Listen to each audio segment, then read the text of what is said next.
Good morning students. ठीक है, कल की क्लास में हमने सिख साम्राज्य की स्थापना के बारे में कुछ चीजें पढ़ी थी इनिशियल स्टेज पर। ठीक है, तो सिख जो है वो साम्राज्य के रूप में क्यों संगठित हुआ, पहली बात तो ये आती है ना। तो सिख साम्राज्य के रूप में इसलिए संगठित हुआ क्योंकि जो सिख धर्म के शासक हैं, मतलब सिख धर्म के जो गुरु हैं, उनके साथ संघर्ष होने लगे, किसके? मुगलों के। और जब मुगलों के साथ संघर्ष होने लगे तो उनका धर्म जो है वो संकट पे आ गया।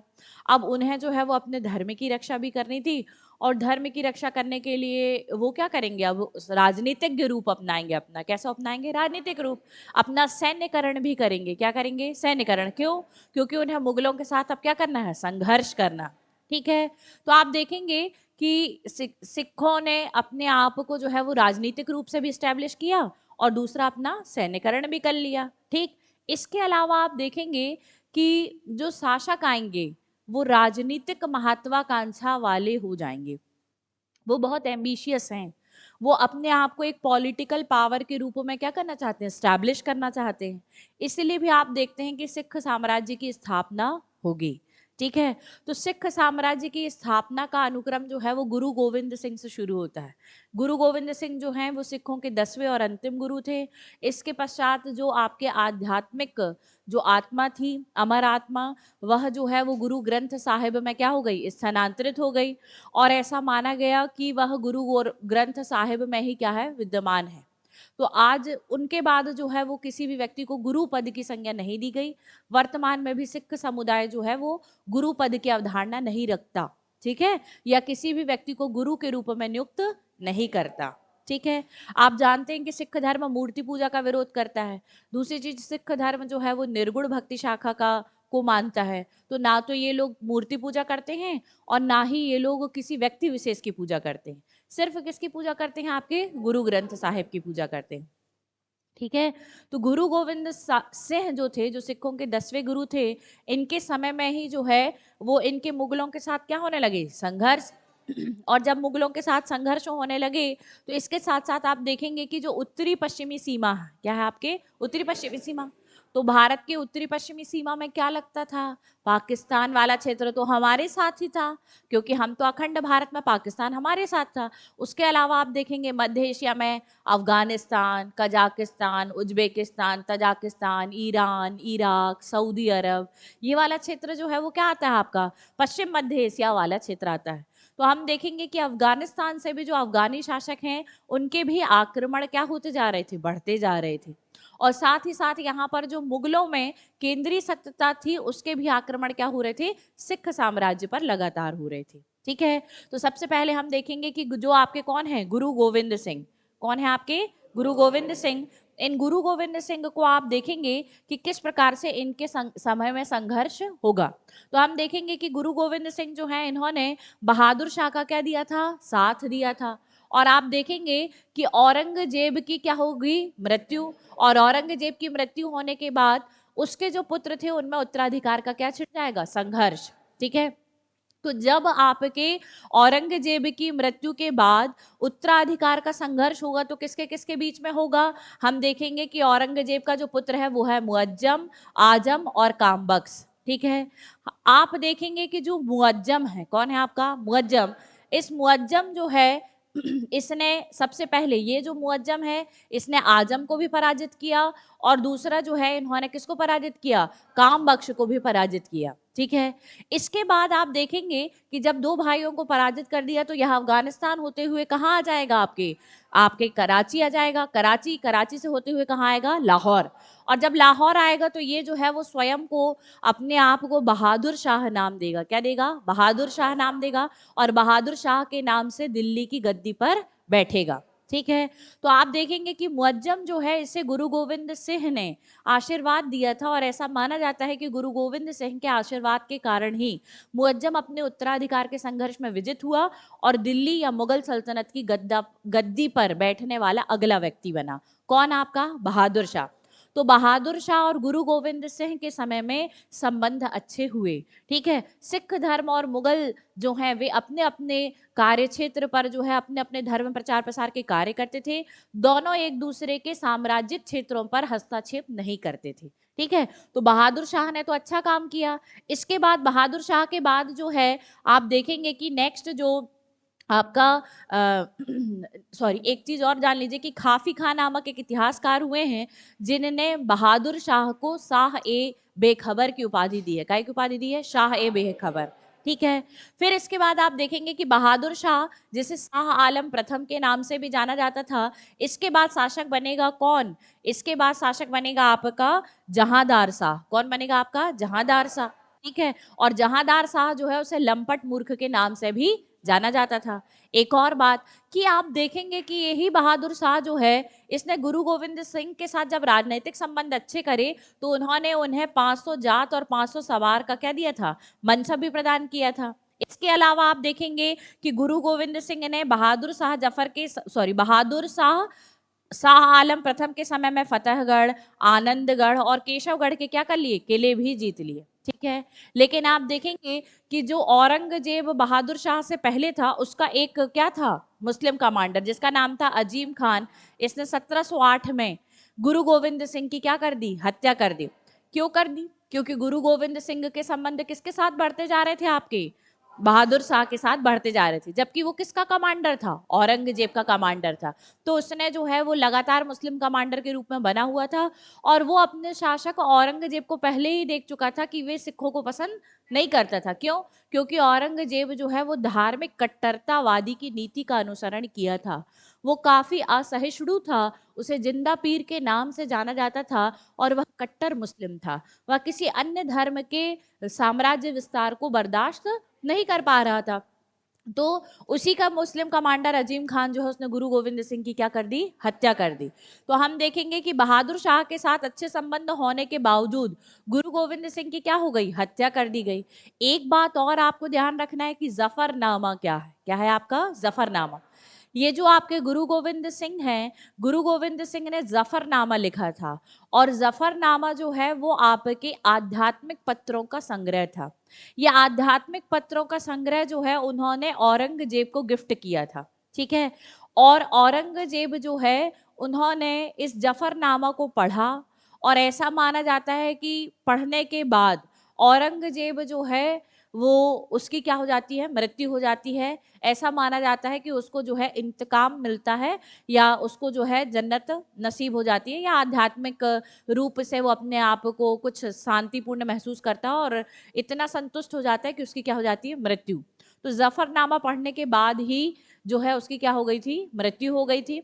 और जफरनामा किसका संग्रह है? गुरु गोविंद सिंह के आध्यात्मिक पत्रों का संग्रह है। ठीक है, जो गुरु गोविंद सिंह ने 1704 में किसको दिया था? आपके औरंगजेब को भेजा था और औरंगजेब इसको पढ़ा था और उसके बाद फिर उसकी क्या हो जाती है? मृत्यु हो जाती है। ठीक है, फिर गुरु गोविंद सिंह के बहादुर शाह यानी शाह आलम प्रथम के साथ अच्छे संबंध स्थापित होते हैं, लेकिन गुरु गोविंद सिंह की हत्या कौन कर देगा? आपका मुस्लिम कमांडर अजीम खान। तो गुरु गोविंद सिंह की मृत्यु कब हो गई? आपके 1708 में। कब हो गई आपके? 1708 में उनकी क्या हो जाती है? मृत्यु हो जाती है। और उनकी मृत्यु के बाद जो है वो शासक कौन बनता है? आपका बंदा बहादुर। ठीक है, तो पहली बात कि ये बंदा बहादुर कौन है? ठीक है, तो बंदा बहादुर का जो रियल नेम है वो है लक्ष्मण देव। क्या नाम है? लक्ष्मण देव। ठीक है, तो इनके इनका एक और नाम जो है वो मिलता है माधव दास बैरागी। क्या नाम मिलता है? माधव दास बैरागी। ठीक है, तो बैरागी में जो लास्ट वर्ड है वैरागी, क्या है आपका? वैरागी। ये बताता है कि इन्होंने अपने बहुत कम उम्र में ही वैराग्य धारण कर लिया था। क्या धारण कर लिया था? वैराग्य। और वैराग्य धारण करने के कारण ही इनका नाम क्या पड़ा? वैरागी पड़ा। माधव मतलब जो भगवान है उनका दास। ठीक है, तो भगवान का दास क्या कहलाएगा? माधव दास। हरे माधव, या अगर हम बात करें माधव तो माधव का मतलब भगवान होता है। तो भगवान का दास जिसने क्या धारण कर लिया हो? वैराग्य। और वैराग्य धारण करने के बाद जो आपका बंदा बहादुर था उसने कई जगह क्या करने लगा? घूमने लगा या यात्रा करने लगा। जब बंदा बहादुर कई जगह घूमने लगा तो महाराष्ट्र में एक जगह है नांदेड़। क्या नाम है जगह का? नाम नांदेड़। इस नांदेड़ नामक स्थान पर जो है वो गुरु गोविंद सिंह से वो पहले ही मिल चुका था, जब गुरु गोविंद सिंह जो है वो जीवित थे। ठीक है, तो बंदा बहादुर सिंह की जो मुलाकात है वो गुरु गोविंद सिंह से कहाँ हुई? महाराष्ट्र के नांदेड़ में हुई। और जब गुरु गोविंद सिंह से उसकी मुलाकात हुई तो उन्होंने उन्हें अपना बंदा बना लिया। क्या बना लिया? बंदा। तो गुरु के बंदे हो गए। क्या हो गए? गुरु के बंदे। तो गुरु के बंदे हो जाने के कारण इनका नाम बंदा बहादुर पड़ा। क्या नाम पड़ा? बंदा बहादुर। किस कारण पड़ा? गुरु के बंदे हो जाने के कारण। ठीक है, और चूंकि ये बहुत अधिक बहादुर थे, काफी कर्मठ, साहसी और वीरतापूर्ण इनके गुण थे, तो इनके कारण जो गुरु गोविंद सिंह हैं, इन्होंने उनको राजनैतिक स्वामित्व से बख्शा। किससे बख्शा? राजनैतिक स्वामित्व से बख्शा। इसीलिए इनका एक और नाम गुरु बख्श सिंह भी मिलता है। क्या मिलता है आपका? गुरु बख्श सिंह। ठीक है, तो बंदा बहादुर के बारे में जब आप पढ़ेंगे तो आप देखेंगे कि बंदा बहादुर जो है इसके कई नाम आपको मिलेंगे। पहला नाम जो बताया मैंने वो बताया आपका लक्ष्मण देव, दूसरा नाम मैंने बताया माधव दास बैरागी, और तीसरा नाम मैंने बताया बंदा बहादुर, चौथा नाम गुरु बख्श सिंह। ये सब किसके नाम हैं? बंदा बहादुर के नाम। और हर नाम के पीछे एक घटना। ठीक है, क्लियर? तो सबसे पहले आज आप देखेंगे कि गुरु गोविंद सिंह के बाद सिखों को संगठित करने, सिखों का राजनीतिकरण करने और राजनीतिक रूप से सशक्त बनाने की जिम्मेदारी जो है वो किसने ली? बंदा बहादुर ने ली। ठीक है, तो हम देखेंगे कि ये जो बंदा बहादुर है इसका जन्म 1670 ईस्वी में हुआ था, और इनका जन्म वर्तमान जो आपका कश्मीर है इसके पुंछ जिले के राजौरी गांव में हुआ। ठीक है, इनका नाम क्या था बचपन का? लक्ष्मण देव। और इनका अन्य नाम क्या है? माधव दास बैरागी। क्यों? क्योंकि इन्होंने अत्यंत कम आयु में ही वैराग्य धारण कर लिया था, अपने आप को भगवान का दास मानकर, इसलिए इनका नाम क्या पड़ता है? माधव दास बैरागी। ठीक है, गुरु गोविंद सिंह ने जो है इनको नाम दिया था गुरु बख्श सिंह, और चूंकि ये गुरु के बंदे थे इसलिए इनका नाम क्या पड़ता है? बंदा बहादुर। ठीक है, तो हम यहाँ पर देखते हैं कि वैराग्य धारण करने के पश्चात ये कहाँ घूम रहे थे? महाराष्ट्र, नांदेड़ में। और इनकी मुलाकात जो है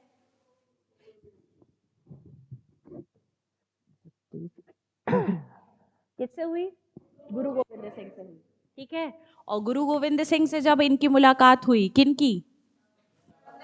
बंदा बहादुर की। ठीक है, तो ये उसके बाद जो है वो ये क्या कहलाए? गुरु के बंदे कहलाए। और इनको राजनीतिक सत्ता जो है वो गुरु गोविंद सिंह ने क्या करी थी? बख्शी थी। इसलिए इन्हें किस नाम से जाना जाता है? गुरु बख्श सिंह के नाम से जाना जाता है। तो सारे नाम क्लियर हैं बंदा बहादुर के? क्यों पढ़े ये भी क्लियर है? किसी को कोई डाउट तो नहीं? ठीक, अब यहाँ पर ये बात आएगी कि सिखों को पूर्ण रूप से राजनीतिक बनाने का श्रेय किसको? सिखों को पूर्ण रूप से राजनीतिक बनाने का श्रेय किसे जाता है? बंदा बहादुर को जाता है। ठीक है, अब बंदा बहादुर जो है वो साम्राज्य विस्तार करेगा। क्या करेगा? साम्राज्य विस्तार।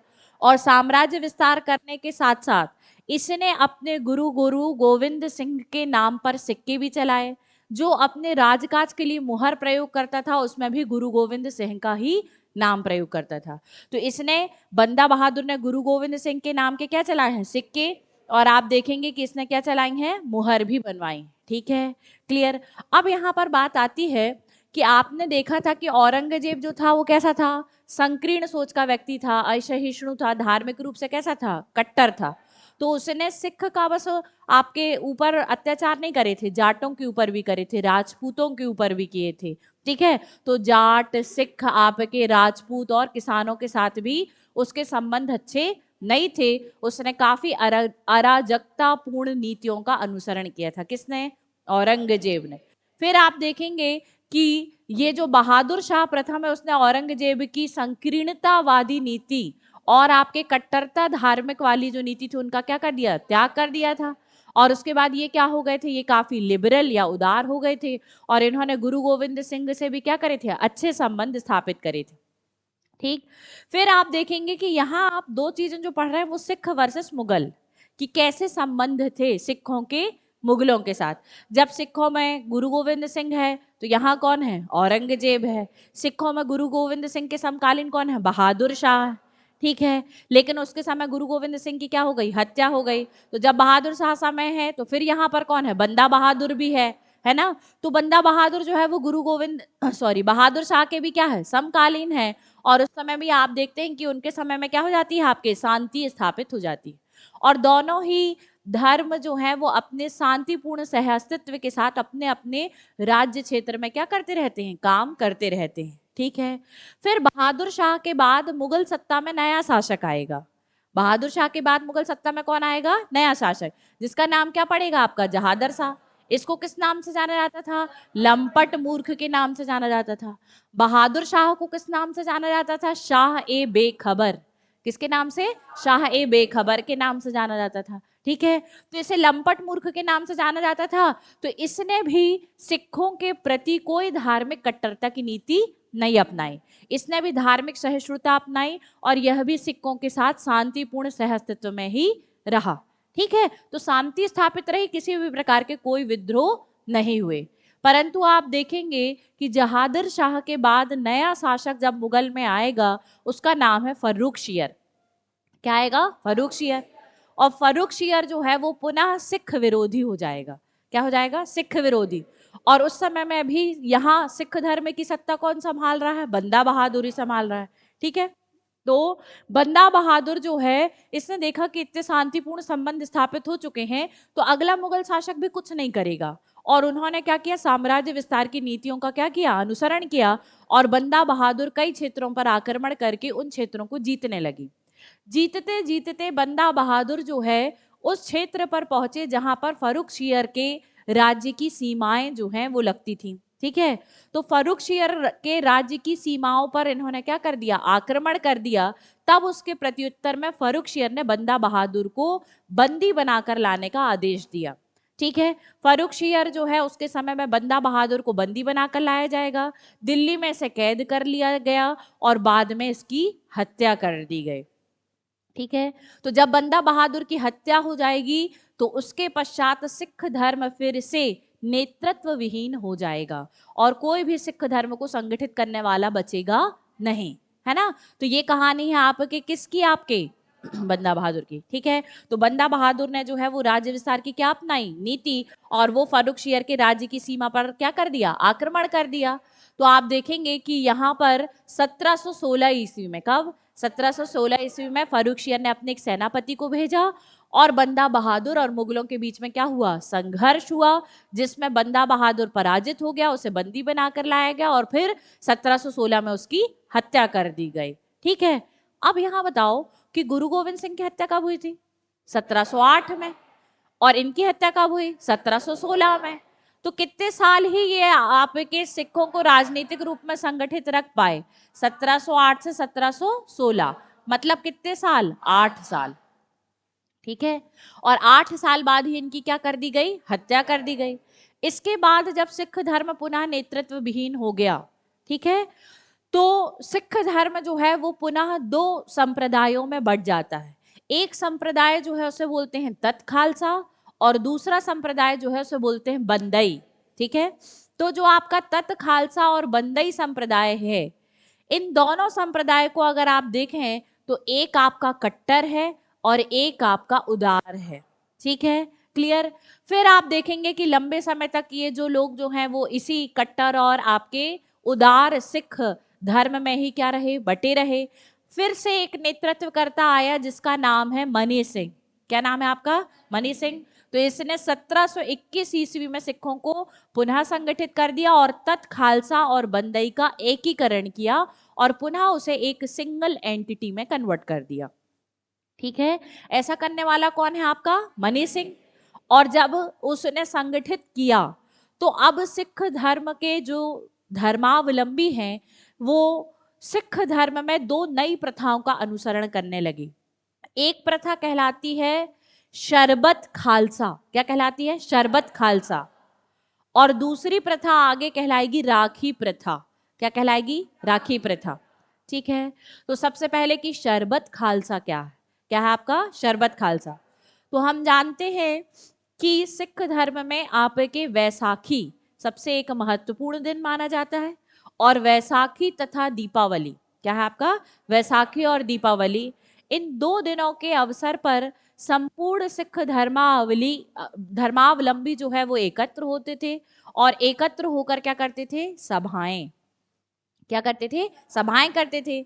अब बताओ कि जब कभी कोई सभा होती, जैसे हम सभी भी एकत्र होंगे, तो हम सभा करने से पहले हमारा कोई मोटिव होगा कि हमने ये सभा का आयोजन क्यों किया है।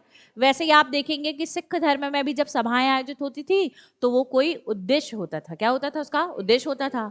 तो उद्देश्य पूर्ण सभाओं करने के लिए एकत्रित होने की प्रक्रिया शरबत खालसा कहलाती थी। क्या कहलाती थी, शरबत खालसा। और जब यहाँ पर जो निर्णय लिए जाते थे सिख धर्म के संदर्भ में या परिप्रेक्ष्य में, जो निर्णय लिए जाते थे, उन निर्णयों को ऐसा माना जाता था कि हम गुरु की इच्छा के अनुसार यहाँ एकत्रित हुए हैं और चूंकि हमने जो निर्णय लिए हैं शायद इसमें गुरु की ही मति यानी इच्छा है, तो हमने गुरु की इच्छा के अनुसार ही क्या किए हैं, निर्णय लिए। और यहाँ पर हमारे निर्णयों को लेने में गुरु हमारा पथ प्रदर्शन या हमारा गाइड कर रहे हैं। तो जो सरबत खालसा जो एकत्र हुई वो क्या कहलाती थी, सभा। उस सभा में लिए गए महत्वपूर्ण निर्णय जो हैं वो गुरुमत्ता कहलाते थे। क्या कहलाते थे, गुरुमत्ता। और गुरुमत्ता का मतलब क्या हुआ कि गुरु की इच्छा के अनुसार या गुरु के पथ प्रदर्शन में हमने इन सभाओं में क्या लिया है, निर्णय लिया है। यहां तक की बातें क्लियर है सभी को। तो ये जो होता था वो किसके बाद होने लगा, जब मनी सिंह ने 1721 में सिख संप्रदाय को क्या किया था, संगठित किया था। ठीक है, उसके बाद पहली प्रथा मैंने क्या बताई, शरबत खालसा, सभी को रहेगी याद। ठीक, तो यहाँ पर आपको ध्यान रखना है शरबत खालसा कब आयोजित होती थी, दो अवसर पर। पहला अवसर क्या होता था, वैसाखी, और दूसरा अवसर क्या होता था, दीपावली। तो वर्ष में कितने बार, दो बार। ठीक है, और वर्ष में दो बार एकत्रित होकर क्या की जाती थी, सभाएं की जाती थी। किसी भी सभा को आयोजित करने का कोई ना कोई मोटिव, ऑब्जेक्टिव, उद्देश्य तो होता ही होता है। और इन सभाओं में जो निर्णय लिए जाते थे उन निर्णयों को क्या कहा जाता था, गुरुमत्ता कहा जाता था। यहां तक की बातें क्लियर है सभी को। चलिए, इसके बाद आप देखेंगे कि यहाँ आपके 1721 की बात करी है आपने, किसकी, 1721। 1721 के समय में सिख धर्म जो है वो संगठित ही रहा काफी लंबे समय तक। लेकिन हम देखेंगे कि सिख साम्राज्य पर कुछ आक्रमणकारियों ने आक्रमण भी किए। जैसे आप देखेंगे कि 1739 में किसका आक्रमण हुआ, नादिर शाह का। और नादिर शाह ने सिख साम्राज्य वाले क्षेत्र को खूब लूटा। ठीक है, उसने तो मुगल क्षेत्र में भी खूब क्या की थी, लुटाई की थी। तो इसने खूब जो है वो सिख संप्रदाय साम्राज्य वाले क्षेत्र में काफी लूटमार की और बहुत अधिक क्या किया, नुकसान भी पहुंचाया। इसके बाद आप देखेंगे कि 1748 क्या है आपका, 1748 आया। तो मनी सिंह की उस समय तक मृत्यु हो चुकी थी। और आप देखेंगे कि कर्पूर सिंह फैजलपुरिया, क्या है आपके, कर्पूर सिंह फैजलपुरिया, ये किस क्षेत्र में आपके कार्यरत थे, तो अहलूवालिया नामक स्थान पर। कहां पर, अहलूवालिया नामक स्थान पर। और यही अहलूवालिया नामक स्थान पर एक मिसल का भी गठन होगा, इसीलिए कर्पूर सिंह फैजलपुरिया को कर्पूर सिंह अहलूवालिया के नाम से भी जाना जाता है। ठीक है, तो कर्पूर सिंह अहलूवालिया या फैजलपुरिया के नेतृत्व में पुनः जो है वो आपके सिख लोग जो है क्या हुए, संगठित हुए। और इसी कर्पूर सिंह फैजलपुरिया ने दल खालसा की स्थापना की। किसकी स्थापना करी, हाँ, यहां पर थोड़ा सा ध्यान दीजिएगा। खालसा पंथ की स्थापना गुरु गोविंद सिंह ने की थी। ठीक है, खालसा पंथ की स्थापना किसने करी थी, गुरु गोविंद सिंह ने की थी। और यहाँ पर दल खालसा की स्थापना किसने करी, कर्पूर सिंह फैजलपुरिया ने करी या कपूर सिंह आलूवालिया ने करी थी। यहां तक की बातें क्लियर है। चलिए, अब आप यहाँ पर देखेंगे कि इसके समय में लगातार जो है वो अफगानी शासक अहमद शाह अब्दाली के क्या हुए, आक्रमण हुए। तो हमने देखा नादिर शाह के भी आक्रमण हुए, अफगानी शासकों के भी आक्रमण हो रहे हैं। अहमद शाह अब्दाली ने भारत में 7 से 8 बार आक्रमण किया। और आक्रमण करना जब उसने किया भारत में, तो उस समय की दोनों सत्ताएं, एक तो मुगल थे केंद्रीय सत्ता में और दूसरे मराठे भी थे जो अपने आप को बहुत क्या समझते थे, ताकतवर या शक्तिशाली। तो दोनों ही अहमद शाह अब्दाली को रोक नहीं पाए। और अहमद शाह अब्दाली जो है उसने कई बार भारत में आक्रमण करके भारत के क्षेत्रों को नुकसान पहुंचाया। चूंकि अफगानिस्तान से आता है, मतलब कहाँ से आता है, पश्चिम मध्य एशिया से आता है, और जब पश्चिम मध्य एशिया से आता है तो सबसे पहले क्या पड़ेगा, पंजाब, और पंजाब का सिख राज्य जो है उसे क्या होगा, नुकसान पहुंचेगा। तो हम देखते हैं कि लगातार होने वाले पश्चिम मध्य एशिया से जो आक्रमण हुए, इससे सिख साम्राज्य को बहुत अधिक नुकसान हुआ। ठीक है, किसके किसके नेतृत्व में, नादिर शाह के आक्रमण के कारण और अहमद शाह अब्दाली के आक्रमण के कारण।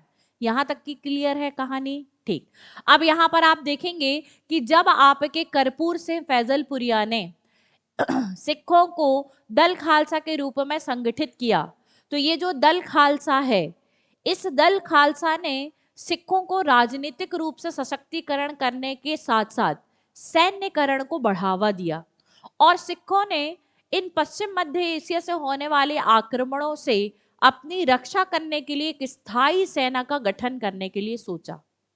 किसका गठन करने के लिए सोचे, स्थायी सेना, कि ना तो मुगल इनको सहन कर पा रहे हैं या पराजित कर पा रहे हैं, ना ही मराठे, तो इससे अच्छा है कि हम खुद क्या कर लें, एक सेना का गठन कर लें। और जब आपको पता है कि सेना का गठन करना है, सेना को अस्त्र शस्त्र से समृद्ध बनाना है, तो उसके लिए किसकी जरूरत होती है, पैसे की, है ना। तो पैसा जो है वो अकेले शासक दे देगा क्या, नहीं। तो शासक को जब सैन्यकरण करना है, स्थायी सेना का गठन करना है, लड़ाकों की भर्ती करना है, अस्त्र शस्त्र खरीदना है, शस्त्रागार बनाना है, गोला बारूद खरीदना है, इसके लिए आर्थिक जिम्मेदारी भी आती है, पैसा या वित्त की क्या होती है, आवश्यकता होती है। तो उन्होंने इसके लिए एक प्रथा का प्रारंभ किया, जिससे वित्त इकट्ठा हो सके, फाइनेंस मिल सके, राजस्व मिल सके। इस प्रथा का नाम है राखी प्रथा। क्या नाम है, राखी प्रथा। तो राखी प्रथा का संबंध जो है वो रक्षाबंधन से नहीं है, और ना ही किसी ने किसी को राखी बांधी है। ठीक है, क्लियर। राखी प्रथा का संबंध किससे है, अर्थव्यवस्था से। किससे है, अर्थव्यवस्था से है। और इस प्रथा के माध्यम से ही सिख अपने आप को राजनीतिक और सैन्य रूप से सशक्त कर पाए। ठीक है, अब यहाँ कि मैम बोल रहे हो अर्थव्यवस्था से है, तो कैसे संबंधित है, कि जो सिख लोग हैं ये पंजाब वाले क्षेत्र में अधिकांश सिख संप्रदाय के लोग कृषि करते थे। क्या करते थे आपके, कृषि। और जब कृषि करते थे तो इनके द्वारा जो कुल उपज का उत्पादन होता था उसका 1/5 भाग, कितना भाग, 1/5। तो प्रत्येक गांव में जो कृषक होते थे उनकी कुल उपज का 1/5 भाग किसके रूप में, आपके कर के रूप में ले लिया जाता था। कौन लेता था, आपके दल खालसा। और उसके बदले उस गांव के लोगों को सुरक्षा की जिम्मेदारी दी जाती थी। सुरक्षा की जिम्मेदारी कौन लेता था, दल खालसा लेता था। तो भाई ये जो पैसा प्राप्त होगा उससे वो क्या करेंगे, सेना का गठन करेंगे। क्या करेंगे, सेना का गठन। और उस सेना के लिए क्या करेंगे, हथियार, अस्त्र शस्त्र, गोला बारूद आदि को क्रय करेंगे। जब वो ऐसे सैनिक या लड़ाके बनाएंगे तब तो गांव की सुरक्षा करेंगे। ठीक है, तो ये जो राखी प्रथा थी ये क्या थी, खालसा दल ने 1753 में, कब, हाँ, 1753 में खालसा दल ने इस राखी प्रथा का प्रचलन किया।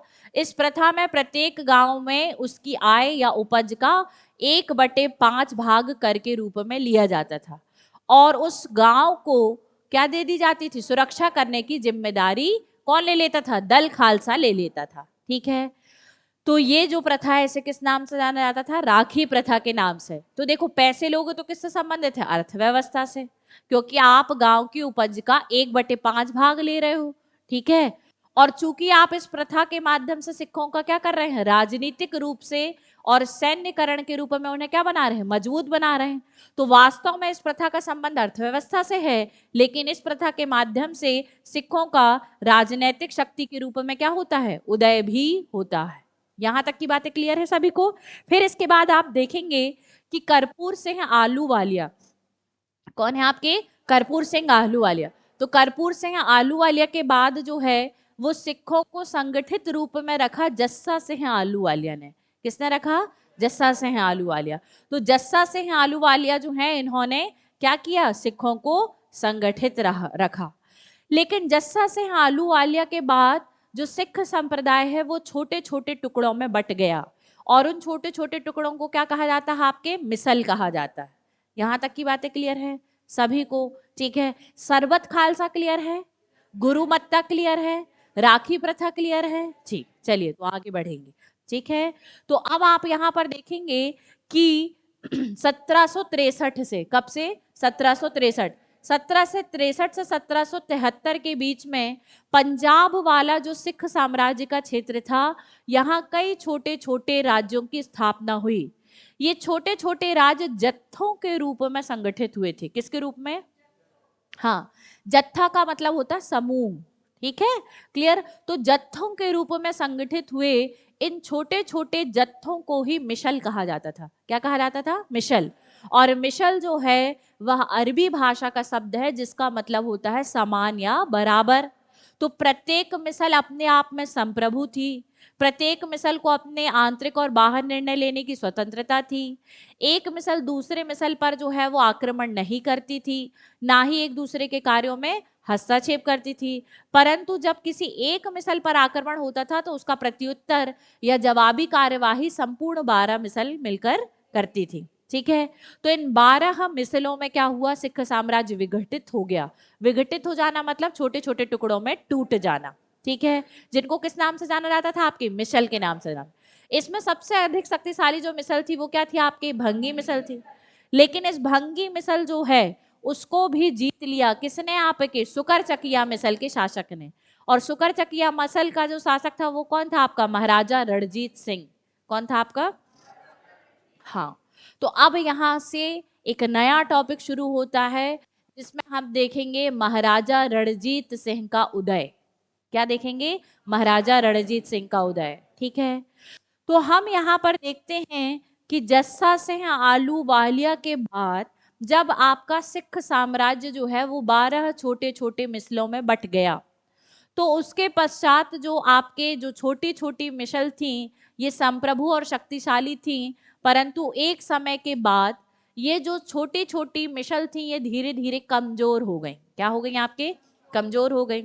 सिर्फ 2 मिसल जो है वो आपके शक्तिशाली मिसलों के रूप में बची। एक थी भंगी और दूसरी थी सुकरचकिया मिसल। ठीक है, और भंगी मिसल का भी अधिग्रहण किसके द्वारा कर लिया गया? सुकरचकिया मिसल के द्वारा कर लिया गया। तो पहली बात कि ये जो सुकरचकिया मिसल थी, इस सुकरचकिया मिसल का प्रमुख कौन था? तो सुकरचकिया मिसल जो है इस मिसल के प्रमुख थे महासिंह। क्या नाम था? महासिंह। और ये कहां पर आती थी? तो गुजरावाला नामक क्षेत्र पर। कहां पर? गुजरावाला। सिख साम्राज्य में एक जगह का नाम है जिसका नाम क्या है? गुजरावाला। ठीक है, तो गुजरावाला नामक क्षेत्र पर जो है इस गांव में सुकरचकिया मिसल का क्या था? क्षेत्र फैला हुआ था। और इसी गांव में एक बच्चे का जन्म हुआ जिसका नाम था रणजीत सिंह।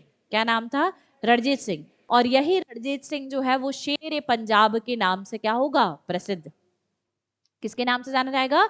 शेर ए पंजाब के नाम से जाना जाएगा। क्यों इसे शेर ए पंजाब क्यों कहा जाएगा? जैसे आप लोगों को शेर से डर लगता है ना, लगता है कि नहीं? कोई ऐसा तो नहीं है जिसको शेर से नहीं डर लगता? तो हम उसको शेर के पास लेके जाएंगे फिर। ठीक है, तो यहां पर आप देखेंगे शेर ए पंजाब, तो आप देखेंगे कि इससे ब्रिटिश ईस्ट इंडिया कंपनी डरती है। कौन डरती है?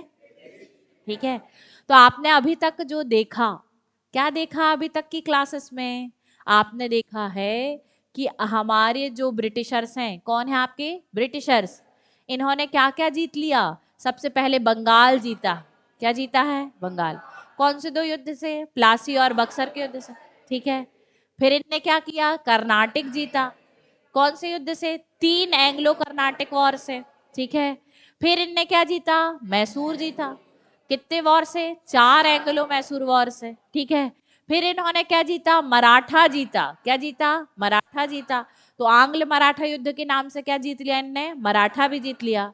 और इसके बाद आप देखेंगे कि ये जो आपके केंद्रीय सत्ता है ना, कौन? आपके मुगल। तो मुगल को भी उन्होंने क्या कर लिया था? अपने हाथ की कठपुतली तो बना ही लिया था। तो आप देखेंगे कि इस प्रकार से ये संपूर्ण भारत क्षेत्र उनके अधिपत्य पे आ चुका था कि नहीं? हाँ, तो जब इनके संपूर्ण क्षेत्र पर ये वाला क्षेत्र तो आ गया, लेकिन हम बात कर रहे हैं किसकी? पंजाब की। किसकी बात कर रहे हैं? पंजाब। तो तो ये वाला जो क्षेत्र है वो यहाँ पर स्थित था। कौन सा क्षेत्र आपका? पंजाब वाला क्षेत्र। इस वाले क्षेत्र को इन्होंने विजिट नहीं कर पाए और इस वाले क्षेत्र पर जाने में इनको डर लगता था। क्यों डर लगता था? क्योंकि यहाँ शेर पंजाब रणजीत सिंह का शासन था। रणजीत सिंह के पास उतनी ही शक्तिशाली सेना थी जितनी कि ब्रिटिश ईस्ट इंडिया कंपनी के पास। ठीक है, ये जो रणजीत सिंह था इसने पश्चिम मध्य एशिया, ठीक है, पहले तो ऐसा था भारत, तो आप देखेंगे ये है पश्चिम मध्य एशिया वाला क्षेत्र।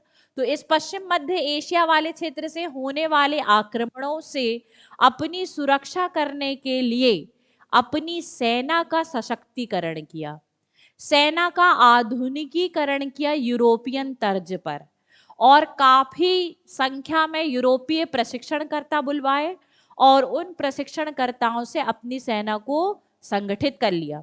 इसकी सेना में 4 सैन्य कमांडर थे और वे 4 के 4 सैन्य कमांडर काफी कुशल, प्रशिक्षित और दक्ष थे। इवन आपका रणजीत सिंह स्वयं एक अच्छा कुशल सैनिक भी था और सैन्य कमांडर भी था। तो इसके पास बहुत बड़ी विशाल सेना थी, पैदल सेना भी थी, घुड़सवार सेना भी थी, शस्त्र अस्त्र भी थे, इसने गोला बारूद के कारखाने भी बना रखे थे, यूरोपियन तर्ज पर पूरी सेना को एकदम सशक्त और आधुनिकीकृत रखा था। तो ब्रिटिशर्स को ऐसा लगता था कि हम जो है वो पंजाब पर आक्रमण करेंगे तो हम अपना इतना बड़ा जो साम्राज्य हमने जो स्थापित किया है इसे हम खो सकते हैं। ठीक है, और यदि हम यहाँ पराजित हो गए तो हमारी पूरे संपूर्ण भारत में किरकिरी हो जाएगी। तो ब्रिटिशर्स ने कभी भी इस शेर के मुंह में हाथ डालने का प्रयास नहीं किया जब तक रणजीत सिंह जिंदा रहा। ठीक है, और जब रणजीत सिंह जो है वो उसकी मृत्यु हो जाती है, तो रणजीत सिंह की मृत्यु हो जाने के बाद जो आपके उत्तराधिकारी आए, किसके? रणजीत सिंह के, तो वो काफी आपके कमजोर उत्तराधिकारी आए। ठीक है, एक और बात कि रणजीत सिंह ने अपना जो साम्राज्य का विस्तार है, सिख साम्राज्य का विस्तार, ये वैवाहिक संबंधों की नीति से किया था। किसे किया था? वैवाहिक संबंधों की नीति से। दूसरा, युद्ध नीति के माध्यम से किया। तो युद्ध नीति के माध्यम से इसने कई क्षेत्रों में क्या किए? संघर्ष किए। ठीक, एक बात कि रणजीत सिंह ने वैवाहिक संबंध जो है वो उस नीति का अनुसरण किया तो इनके अपने जीवन काल में कई रानियां हो गई थी। ठीक है, तो बहुत अधिक संख्या में रणजीत सिंह की पत्नियां थी। ठीक है, और जब रणजीत सिंह के उत्तराधिकारी बनने की बात आई तो 8 पुत्र जो है वो इनके दावेदार थे। कितने पुत्र? 8 पुत्र। अलग अलग रानियों से अलग अलग पुत्र जो थे वो क्या थे? सत्ता को प्राप्त करने के लिए आतुर थे। और आप देखेंगे कि रणजीत सिंह की मृत्यु के बाद उत्तराधिकार का क्या चलेगा? संघर्ष चलेगा कि हम सत्ता लेंगे, हम सत्ता लेंगे। ठीक है, तो रणजीत सिंह की मृत्यु के बाद जो सिख साम्राज्य है वो कमजोर हो जाएगा। कब तक ही सिर्फ प्रशासन अच्छा था, सिख साम्राज्य सुगठित था? जब तक आपके कौन थे? रणजीत सिंह थे। और रणजीत सिंह की मृत्यु के बाद उत्तराधिकार का संघर्ष, यानी आप देखेंगे कि सिख साम्राज्य अपनी आंतरिक अस्थिरता और आंतरिक संघर्ष में ही उलझ गया। परिणाम स्वरूप अंग्रेजों को जो है वो मौका मिलेगा और अंग्रेज जो हैं वो मौका पाकर पंजाब का एनेक्शर करना चाहेंगे।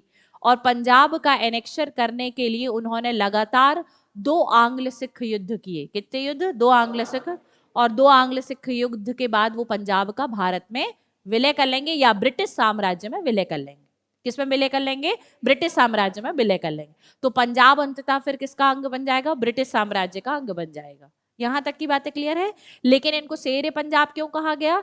क्योंकि इनके पास बहुत संगठित क्या थी? सेना थी। और दूसरी बात कि ब्रिटिश ईस्ट इंडिया कंपनी भी इनसे डरती थी। जब तक ये थे तब तक उन्होंने आक्रमण नहीं किया, है ना। कुछ छोटे छोटे आक्रमण हुए हैं, किसके समय में? रणजीत सिंह के समय में, जिसमें कुछ बार रणजीत सिंह की विजय हुई है और कुछ बार ब्रिटिश ईस्ट इंडिया कंपनी की विजय हुई है। और उसके बाद फिर क्या हुई है? संधियां हुई हैं। ठीक है, क्या हुई है? संधियां हुई हैं। ब्रिटिशर्स ने रणजीत सिंह को पूरे तरीके से उसके राज्य को हड़पने की कभी भी हिम्मत नहीं दिखाई है। ठीक है, क्लियर। तो कौन से संघर्ष ब्रिटिश ईस्ट इंडिया कंपनी और रणजीत सिंह के बीच में हुए, कौन सी संधियां हुई, वो इंपॉर्टेंट है। ठीक है, जो कि एग्जाम्स में पूछी भी जाती है। ठीक है, तो रणजीत सिंह जी जो है वो कहाँ पर जन्मे थे? सुकरचकिया मिसल में। सुकरचकिया मिसल का जो क्षेत्र था वो क्या था? गुजरावाला गांव। ये जो सुकरचकिया मिसल था इसका प्रमुख कौन था? महासिंह। और रणजीत सिंह को किस नाम से जाना जाता था आपके? शेरे पंजाब के नाम से जाना जाता था। ठीक है, तो आप देखेंगे कि इनका जन्म 17 नवंबर 1780 को हुआ। कब हुआ? 13 नवंबर 1780 को हुआ। कब हुआ? 13 नवंबर 1780। ठीक है, और आप देखेंगे स्थान क्या है? गुजरावाला। मिसल का नाम क्या है? सुकर सिंह। ठीक है, और पिता का नाम महासिंह, है ना। अब आप लोग जानते हैं कि सिखों में भी रोका प्रथा है। रोका, रोका मतलब पहले से विवाह तय कर देना, है ना। विवाह जब तय होता तो उसको क्या बोलते हैं? रोका। तो इनका विवाह भी क्या हुआ? अल्पायु में ही तय हो गया था। ठीक है, तो हम देखते हैं कि इनकी माता का नाम क्या है? राजकौर। और इनकी सासू माँ का नाम क्या है? सदा कौर। ठीक है, तो ये जो सुकरचकिया मिसल के प्रमुख बनते हैं तब इनकी उम्र रहती है 12 वर्ष। कितनी वर्ष? 1780 में क्या हुआ? जन्म। तो 12 वर्ष के कब हो जाएंगे? 1792। तो 1792 में ये क्या बन गए? सुकरचकिया मिसल के प्रमुख बने। कौन? महाराजा रणजीत सिंह। ठीक है, तब आप देखेंगे कि 12 वर्ष का बच्चा प्रशासन चलाने में जो है वो आपका दक्ष नहीं है। ठीक है, तो हम देखेंगे कि इतनी कम उम्र में जब वो प्रशासन चलाने में दक्ष नहीं है तो उसकी माता और सासू माँ, कौन है आपके? माता और सासू माँ ने एक परिषद का क्या किया? गठन। ठीक है, और यह परिषद जो है, इस परिषद का एक दीवान नियुक्त किया गया था जिसका नाम है लखपत राय। क्या नाम है आपका? लखपत राय। ठीक है, 12-13 यही मिलती है आयु कि 12-13 वर्ष में इन्होंने क्या किया? अपना साम्राज्य के शासक बने हैं। कौन सी मिसल के? सुकरचकिया मिसल के शासक। ठीक है, अब यहाँ पर आप देखेंगे कि ये जो आपकी परिषद है, क्या नाम है? परिषद। इस परिषद का दीवान कौन बना? लखपत राय। तो शुरुआती दौर पर, कब? शुरुआती दौर पर इस परिषद के द्वारा रणजीत सिंह को गाइडलाइंस प्रोवाइड की जाती थी। ठीक है, रणजीत सिंह को जो गाइडलाइन है वो कौन प्रोवाइड करता था? ये परिषद। ठीक है, और परिषद में दीवान के प्रमुख पर कौन था? लखपत राय। इसमें इनकी दोनों माता और सासू माँ भी क्या थी? शामिल थी। तो वो रणजीत सिंह को किस तरीके से प्रशासन करना है इसके निर्णय लेते थे। ठीक है, तो जैसे अकबर में आपने पेटीकोट शासन जानते हैं ना, वैसे ही आपके रणजीत सिंह के समय में इस परिषद का काफी क्या था? हस्तक्षेप था। ठीक है, क्यों? क्योंकि ये अल्पायु में क्या बने थे? शासक। ठीक है, फिर इसके बाद आप देखते हैं कि रणजीत सिंह के जो संपूर्ण आपके सिख साम्राज्य है इस वाले क्षेत्र में या सुकरचकिया मिसल वाले क्षेत्र में 1792 से 1797 तक पूरा जो निर्णय है उसको लेने का काम, नियंत्रित करने का काम और प्रशासन के संपूर्ण कार्यों को संभालने का काम कौन करता था? यही परिषद करती थी। ठीक है, लेकिन आप देखेंगे कि 1797 ईस्वी में रणजीत सिंह स्वयं को इस परिषद से स्वतंत्र कर लिया। ठीक है, कैसे स्वतंत्र किया? कि अफगानिस्तान के शासक कौन? अफगानिस्तान के शासक। तो आप लोगों ने इसके पहले पढ़ा था ना कि अफगानिस्तान के शासक अहमद शाह अब्दाली के आक्रमण हो रहे थे, लेकिन अहमद शाह अब्दाली की मृत्यु तो पहले ही हो चुकी है। ठीक है, तो जब अहमद शाह अब्दाली की मृत्यु हो गई तो अफगानिस्तान वाले क्षेत्र में अहमद शाह अब्दाली का पोता जमान शाह शासक बना। क्या बना आपका? जमान शाह। ठीक है, और आप देखेंगे कि जमान शाह, कौन आपका? जमान शाह। ये जमान शाह भी जो है वो भारत तक अपने क्या करता है? विस्तारवादी नीतियों का अनुसरण करता है। ये पहले आपका भारत था और आप देखेंगे कि ये अफगानिस्तान वाले क्षेत्र से ये क्या करेगा? आक्रमण करेगा। तो पहला क्षेत्र क्या पड़ेगा आपका? पंजाब ही तो पड़ेगा। ठीक है, तो जमान शाह जो है वो क्या करना चाह रहा था? भारत पर अपना साम्राज्य विस्तार। और जब जमान शाह ने आक्रमण किया तो शुरुआती आक्रमण में रणजीत सिंह हारा। किससे हारा? जमान शाह से। कहाँ का शासक था? और जमान शाह किसका पोता था? अहमद शाह अब्दाली का पोता था, जो अहमद शाह अब्दाली की मृत्यु के बाद क्या बना था? अफगानिस्तान का शासक बना था। ठीक है, तो हम देखेंगे कि अहमद शाह अब्दाली जो है, उस अहमद शाह अब्दाली की बात कर रहे हैं पहले। किसकी? अहमद शाह अब्दाली। उसने तो 1748 में क्या किया था? पहली बार आक्रमण। और उसके बाद उसने भारत पर कितने बार आक्रमण किए थे? 7 बार। ठीक है, उसका मुगलों के साथ साथ मराठों के साथ भी क्या हुआ था? संघर्ष हुआ था। और उसने एक प्रमुख लड़ाई लड़ी थी जिसका नाम था पानीपत का तृतीय युद्ध। कब लड़ा था? 1761 में, ठीक है। जिसमें आपने देखा था कि मराठा शासक कौन? बालाजी बाजीराव द्वितीय, और अफगानों के बीच में क्या हुआ था? संघर्ष हुआ था, ठीक है। तो हमने ये भी चीज जानी थी। लेकिन हम बात कर रहे हैं रणजीत सिंह के समय की। किसकी बात कर रहे हैं? तो रणजीत सिंह के समय में अफगानिस्तान का शासक कौन बन गया है? जमान शाह। कब बन गया है? 1796 में, है ना। वो तो पहले ही बन गया है, लेकिन उसने पंजाब पर आक्रमण कब किया? 1796 में। कब किया? इसने पंजाब पर क्या किया? आक्रमण किया। तो आप देखेंगे कि इस आक्रमण में उसने रणजीत सिंह को क्या कर दिया? पराजित। और फिर लगातार वो पंजाब पर आक्रमण करता रहा। 1797 में भी आक्रमण किया। कब किया? 1797। जब 1797 में आक्रमण किया तो रणजीत सिंह ने अफगानिस्तान के शासक जमान शाह को पराजित कर दिया। और उस समय में रणजीत सिंह मात्र 17 वर्ष की आयु के थे। कितने वर्ष की? तो 17 वर्ष का लड़का अफगानिस्तान के उस जमान शाह नामक इतने बड़े साम्राज्य के शासक को पराजित कर दिया। तो रणजीत सिंह की भयंकर ख्याति फैली, बहुत प्रसिद्धि हुई, बहुत वाहवाही हुई कि मात्र 17 साल की उम्र में जमान शाह जैसे इतने शक्तिशाली योग्य कुशल प्रशासक को उसने क्या कर दिया? पराजित कर दिया। और जमान शाह को अपनी यह पराजय बर्दाश्त नहीं हुई, तो उसने पुनः रणजीत सिंह के ऊपर पंजाब क्षेत्र में आक्रमण किए, ठीक है। तो आप देखेंगे कि 1797 में जब रणजीत सिंह ने उसको पराजित किया तो वो जो परिषद के निर्णय थे ना, परिषद के निर्णय थे, इस परिषद से फिर क्या हो जाएगा? स्वतंत्र।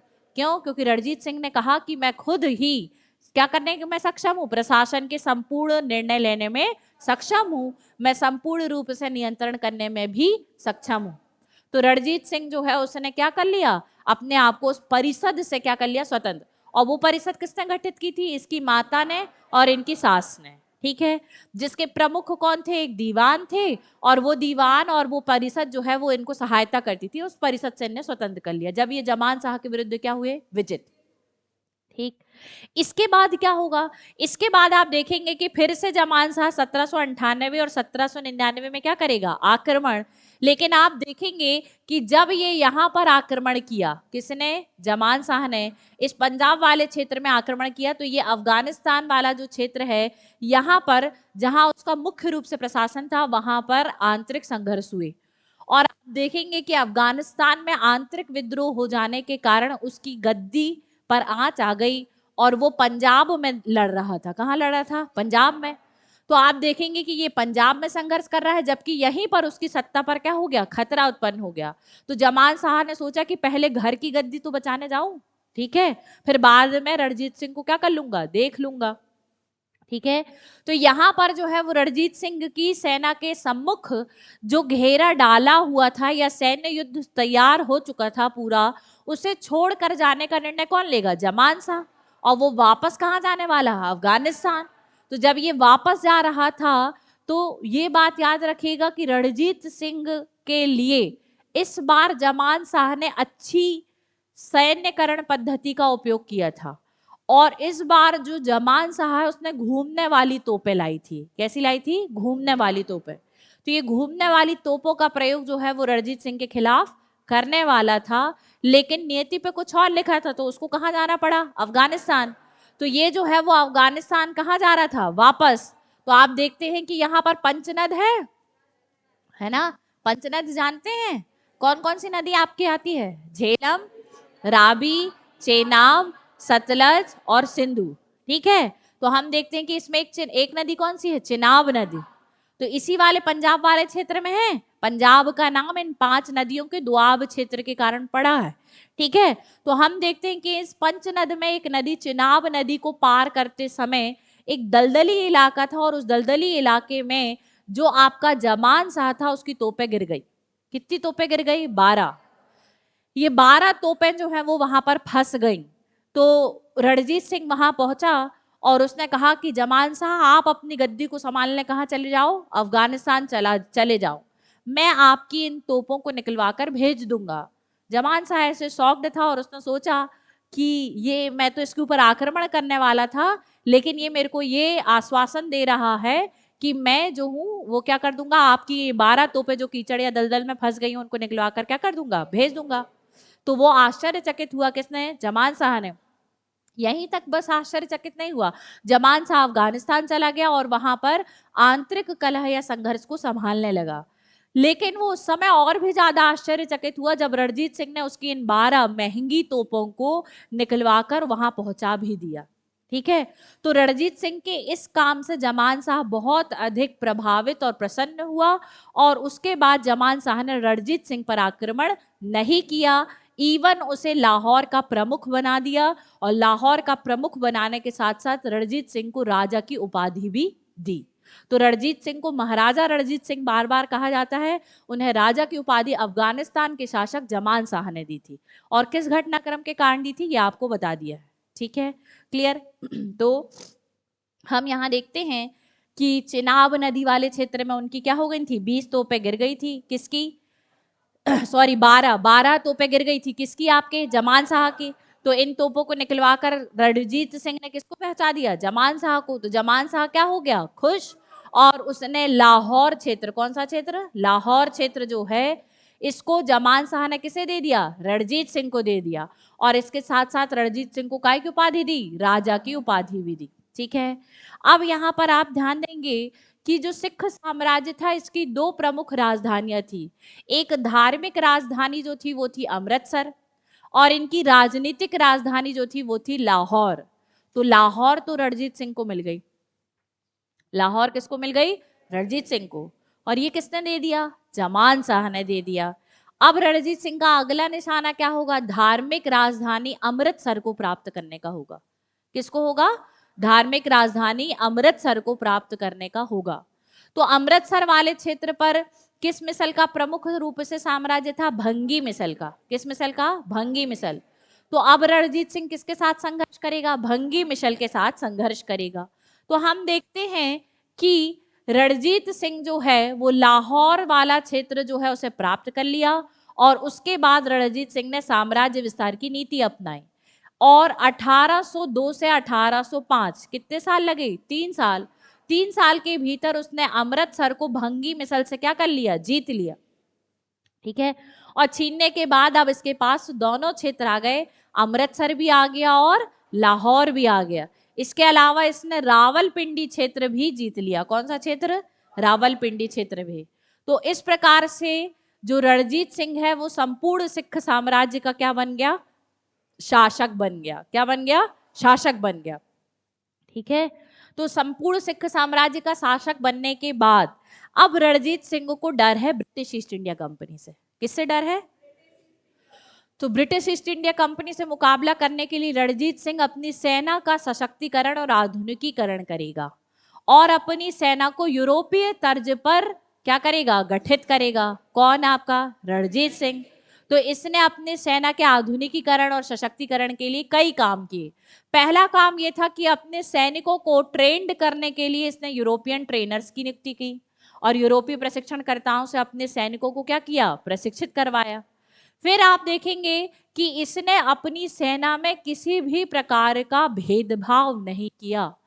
रणजीत सिंह धार्मिक सहिष्णुता की नीति अपनाता है, और धार्मिक सहिष्णुता का मतलब होता है सभी धर्मों के प्रति समान आदर और समभाव रखने की नीति। इवन इसकी सेना में भी इसने धर्म, जाति, लिंग या आपके वर्ण किसी भी आधार पर कोई भी भेदभाव नहीं किया। और आप देखेंगे कि इसकी सेना में कौन है, आपके गोरखा भी हैं। कौन है, आपके गोरखा भी हैं, बिहारी भी है, उड़िया, पठान, डोगरा, मुस्लिम और पंजाबी। सभी धर्म के लोग शामिल हैं कि नहीं हैं। तो सभी धर्म के लोगों को इसने क्या किया, अपनी सेना में शामिल किया। ठीक, फिर इसके बाद आप देखेंगे कि इसकी जो सैन्य प्रशासन है इसमें जो स्थायी सेना रखी जाती थी उसे कहा जाता था फौज-ए आम। क्या कहा जाता था, फौज-ए आम। जो इसकी क्या होती थी, स्थायी सेना। स्थायी सेना के अतिरिक्त इसने पैदल सेना, घुड़सवार सेना और क्या बनाया, तोपखाना भी बनाया। ठीक है, चूंकि इसने अपनी सेना के सैनिकों को यूरोपियन तर्ज पर प्रशिक्षित करवाया था। तो आप देखेंगे कि इसकी पैदल सेना का प्रशिक्षण किसने दिया था, कर्नल गार्डनर ने। किसने दिया, कर्नल गार्डनर ने। ठीक है।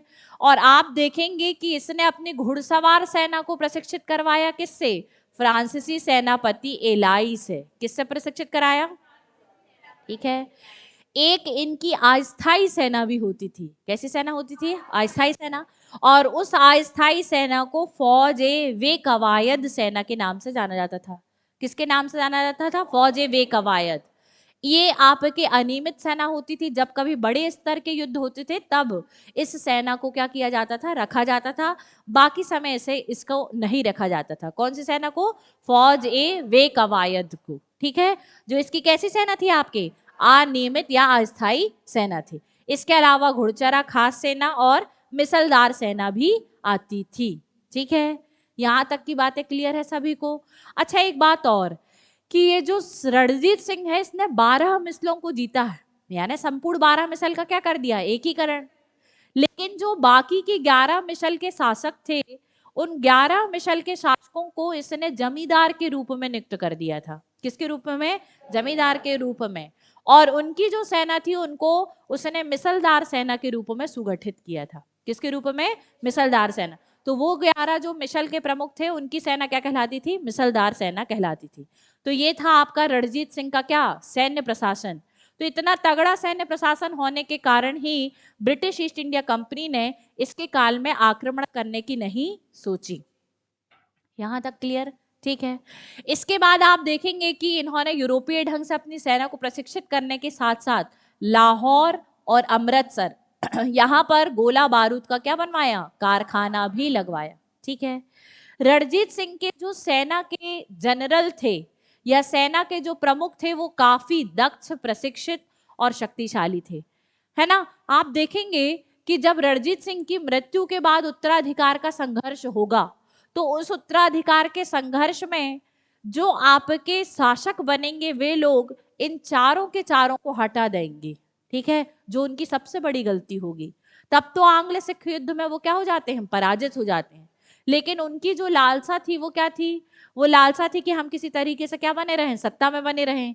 तो ये जो सैन्य जनरल थे ये काफी क्या थे? शक्तिशाली थे। तो इनका काफी क्या था? हस्तक्षेप भी था। इसलिए उन लोगों ने इनको क्या कर दिया था? पदच्युत कर दिया था। ठीक है। लेकिन आप देखेंगे कि रणजीत सिंह की सेना में 4 प्रमुख सैन्य प्रतिभावान और शक्तिशाली सैन्य कमांडर थे जिनका नाम था मोखम चंद, दीवान चंद, हरिसिंह नलवा और रामदयाल। ठीक है। यहां तक की बातें क्लियर? इसके बारे में रणजीत सिंह की सेना के बारे में। ठीक है। अब इसके बाद आप देखते हैं कि जो आपका अफगानिस्तान का शासक कौन था? जमान शाह। और भंगी मिसल का शासक कौन था? छज्जा सिंह। इसके माध्यम से उसने पंजाब की राजधानी, देखो, जमान शाह से क्या मिल गई थी? लाहौर। और छज्जा सिंह से क्या मिल गई थी? अमृतसर। और फिर उसने बाकी सारी मिसलों को भी क्या कर लिया? जीत लिया। तो हम देखते हैं पंजाब की राजनीतिक राजधानी क्या है आपके? लाहौर। और पंजाब की धार्मिक राजधानी क्या है आपके? अमृतसर। ठीक है। इस पर कब्जा कर लिया, 12 मिसलों पर कब्जा कर लिया। और इसके पश्चात अब रणजीत सिंह और अधिक साम्राज्य विस्तार करेगा।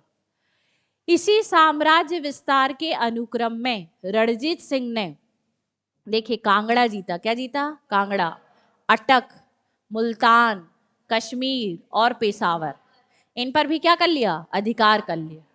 ठीक है। और इन पर अधिकार करने के बाद जब इसकी विस्तारवादी गतिविधियां क्या होती जा रही थी? बढ़ती जा रही थी। तो इनके विस्तार को देखते देखते अंग्रेज सत्ते में आने लगे और ब्रिटिश ईस्ट इंडिया कंपनी ने इस रणजीत सिंह की विस्तारवादी गतिविधियों को रोकने का क्या किया? प्रयास। ठीक है। तो अब रोकने का प्रयास जो है वो कौन करेगा? आपका ब्रिटिश ईस्ट इंडिया कंपनी। तो जब रणजीत सिंह अपना साम्राज्य विस्तार कर रहे थे तो उस समय में भारत के गवर्नर जनरल थे लॉर्ड मिंटो। कौन थे आपके? इसलिए अगला टॉपिक क्या पढ़ेंगे हम? रणजीत सिंह और लॉर्ड मिंटो। ठीक है। क्लियर? तो अब जो है वो शुरू करेंगे कहां से? रणजीत सिंह, जो कि आपके कौन है? सिख साम्राज्य के शासक हैं। और आपके ब्रिटिश गवर्नर जनरल उस समय में कौन है? Lord Minto. कौन है आपके? Lord Minto. तो रणजीत सिंह क्या कर रहा है? लगातार साम्राज्य का विस्तार। कांगड़ा जीत लिया, पेशावर जीत लिया, मुल्तान जीत लिया, है ना, अमृतसर, लाहौर और 12 मिसल को तो वो ऑलरेडी क्या कर चुका है? जीत चुका है। तो अंग्रेजों को डर लग रहा है किसकी गतिविधि से? रणजीत सिंह की विस्तारवादी नीति से। तो जो British governor general Lord Minto है, इसने चार्ल्स मेंटकाफ को भेजा। किसको भेजा?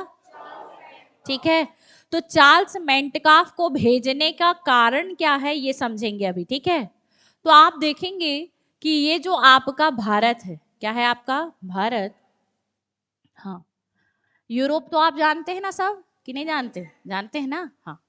तो ये वाला जो एरिया है ये क्या कहलाता है आपका? मध्य एशिया कहलाता है। और मध्य एशिया के बाद यदि हम यहाँ पर बात करें तो ये क्या कहलाएगा आपका? यूरोप कहलाएगा, ठीक है। तो यूरोप में आपके फ्रांस का शासक कौन है? नेपोलियन। फ्रांस का शासक कौन है? नेपोलियन। और रूस का शासक है अलेक्जेंडर फर्स्ट। कौन है आपका? ठीक है। अब ये लोग जो हैं इनकी भी इच्छा भारत तक आने की है। कहाँ आने की है? भारत। और भारत पर विजय प्राप्त करने की क्या है? इच्छा। ठीक। इन दोनों ने यहाँ पर एक संधि करी। कहाँ? यूरोप में। उस संधि का नाम है तिलसित की संधि। क्या नाम है? ठीक है। तो ये तिलसित की संधि जो है वो फ्रांस और रूस के शासक ने करी थी। किसने करी थी? फ्रांस और रूस। तो रूस का शासक था अलेक्जेंडर फर्स्ट और फ्रांस का शासक था नेपोलियन। ठीक है। तो ये दोनों यहाँ के शासक थे और इन दोनों ने संधि करी तिलसित की। और संधि की क्या शर्त निर्धारित करे? बोले कि अपन लोग ना मध्य एशिया जाएंगे। कहाँ जाएंगे? कौन से रास्ते थे? स्थल वाले से। क्यों? क्योंकि यूरोप से आने का मार्ग तो जलमार्ग भी है। क्या है? और अगर जलमार्ग से आते तो यहाँ संपूर्ण ब्रिटिश साम्राज्य स्थापित हो चुका है। तो इन लोगों ने जलमार्ग से आने का साहस नहीं दिखाया। ठीक है। कहां से आएंगे ये? स्थल वाले क्षेत्र से। क्यों? क्योंकि उनको ये पता था कि यहाँ पर क्या है आपका? पंजाब है। और इस पंजाब को ब्रिटिश ईस्ट इंडिया कंपनी अभी जीत नहीं पाई है। ठीक है। तो इन लोगों ने जब तिलसित की संधि करी तो बोले स्थल मार्ग से आएंगे और पहले पंजाब जीतेंगे और यहां से प्रवेश करने के बाद फिर यहाँ ब्रिटिश ईस्ट इंडिया कंपनी को धीरे धीरे अपन लोग क्या करेंगे? पराजित। तो यहाँ यूरोप में हुई तिलसित की संधि का पता ब्रिटिश ईस्ट इंडिया कंपनी जो यहाँ भारत में बैठी हुई है इसको पता चल गई। ठीक है। और जब ब्रिटिश ईस्ट इंडिया कंपनी को तिलसित की संधि का पता लगा तो इसने सोचा कि क्यों ना हम भी जो है हम अपनी उत्तर पश्चिमी सीमा को क्या करें? सुरक्षित करें। ठीक है। अब उत्तर पश्चिमी सीमा को सुरक्षित करना है मतलब पंजाब के शासक रणजीत सिंह से बात करना पड़ेगा। किससे बात करना पड़ेगा? और जब आपको उत्तर पश्चिमी सीमा को सुरक्षित करना है तो इसके लिए केवल पंजाब के शासक से नहीं, सिंध से, ईरान से भी बात करना पड़ेगा। किससे बात करेगा? सिंध से, ईरान से, बलूचिस्तान से, यहाँ सब क्षेत्र में भी बात करनी पड़ेगी। तो अब जो ब्रिटिश ईस्ट इंडिया कंपनी है इसने अपनी एक पॉलिसी का अनुसरण किया जिसका नाम है रिंग फेंस पॉलिसी। कौन सी पॉलिसी? है ना। इस रिंग फेंस पॉलिसी को हम पहले पढ़ चुके हैं और इसमें आपने देखा था कि ब्रिटिश ईस्ट इंडिया कंपनी अपने साम्राज्य को सुरक्षित रखने के लिए उस सीमावर्ती क्षेत्र को क्या बनाती थी? बफर स्टेट के रूप में। ठीक है। तो अब यहाँ पर थोड़ा सा आप ध्यान दोगे कि ये जो आपके आक्रमणकारी आएंगे ये कहाँ से आएंगे? इस वाले क्षेत्र से आएंगे कि नहीं? तो ये आक्रमणकारियों का क्षेत्र है और यहां तक तो ब्रिटिशर्स का क्षेत्र स्थापित हो चुका है। तो अब वो किसे बफर स्टेट बनाएंगे? इस वाले क्षेत्र को बनाएंगे कि नहीं? हाँ। इस वाले क्षेत्र पर उनको क्या बनाने पड़ेंगे? कई सारे बफर स्टेट बनाने पड़ेंगे। तब तो इन बफर स्टेट पर आक्रमण होगा और इसके माध्यम से ये लोग लड़ेंगे भिड़ेंगे और यहाँ पर वो सुरक्षित हो जाएंगे। अच्छा, एक और प्रथा थी ब्रिटिश ईस्ट इंडिया कंपनी की, क्या? सहायक संधि प्रथा। और सहायक संधि प्रथा के अंतर्गत यदि कोई शासक स्वीकार कर लेता था तो वो अपने एक ब्रिटिश रेजिडेंट की नियुक्ति कर देते थे और वो रेजिडेंट जो है वो उस साम्राज्य में रहता था। ठीक है। और सेना भी रखी जाती थी। तो इन दो नीतियों का अनुसरण जो है वो ब्रिटिश ईस्ट इंडिया कंपनी ने करना चाहा। ठीक। चूंकि हम अभी पंजाब डिस्कस कर रहे हैं तो पंजाब के बारे में पढ़ेंगे। किसके बारे में? यहां तक क्लियर? तो पंजाब में महाराजा रणजीत सिंह से सहायक संधि करने के लिए लॉर्ड मिंटो ने अपने एक सेनापति जिसका नाम क्या है? चार्ल्स मेंटकॉफ। क्या नाम है? इस चार्ल्स मेंटकॉफ को जो है वो भेजा। किसको भेजा? चार्ल्स मेंटकॉफ को। और क्यों भेजा? क्योंकि ब्रिटिश ईस्ट इंडिया कंपनी डर गई थी। क्या हो गई थी? डर गई थी। किससे डर गई थी? तिलसित की संधि से। किससे डर गई थी? और डरी किससे है भाई? रूस के शासक से और फ्रांस के शासक से। क्यों? क्योंकि रूस का शासक अलेक्जेंडर प्रथम और फ्रांस का शासक नेपोलियन, ये दोनों भारत पर आक्रमण करने की योजना बना रहे थे। और इस गुप्त योजना को पता किसको चल गई थी? ब्रिटिश ईस्ट ने। ठीक है, तो उन लोगों ने जो है वो इसके पास भेजा और रिंग फेंस पॉलिसी के तहत वो पंजाब को एक बफर स्टेट में कन्वर्ट करना चाह रहे थे। कौन? Lord Minto. ठीक है, अब यहां पर जब ये चार्ल्स मेंटकाफ जो है वो अपना प्रपोजल लेके पहुंचा तो इनने अपनी को शर्तें रखी, तो रणजीत सिंह ने भी अपनी शर्तें रख दी। रणजीत सिंह अभी युद्ध में पराजित थोड़ी ना हुआ है जो संधि मान लेगा, तो उसने भी अपनी शर्तें रख दी। फाइनली दोनों ने एक दूसरे की शर्तों को एक्सेप्ट नहीं किया और इनके बीच में कोई भी समझौता नहीं हो पाया।